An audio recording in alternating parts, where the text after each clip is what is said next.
দেখুন বন্ধুরা, আজকে আবার একটা নতুন রেসিপি নিয়ে চলে এসেছি আপনাদের সামনে। তো আজকে রেসিপিটি হচ্ছে বেগুন টমেটো দিয়ে বেগুন লাজবাব।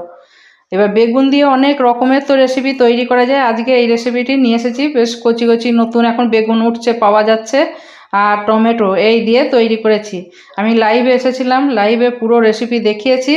আপনারা লাইভে যেন দেখে নেবেন। আর রোজ বিকেল 3টের সময় আসি আমি লাইভে টুলটুল চ্যাটার্জি চ্যানেলে। তো কিভাবে তৈরি করলাম রেসিপিটি যেন দেখে নেবেন। আর এই রেসিপিটি ভাত, রুটি, পরোটা, লুচি সবের সঙ্গেই যাবে। গরম ভাত শুকনো পাতে খুব সুন্দর যাবে। এটা হয়তো শুকনো শুকনো নাহলে এটা তো ঝোল ভালো লাগবে না। এক একটা রেসিপি এক এক রকম হয়। আর কিভাবে তৈরি করলাম, ধনে পাতা দিয়েছি, পোস্ত, ভাজা পোস্ত একটু ছড়িয়ে দিয়েছি, একটু ঘি দিয়েছি। আর কোনো মশলা কিন্তু এতে নেই। নতুন কেউ এসে থাকলে যেন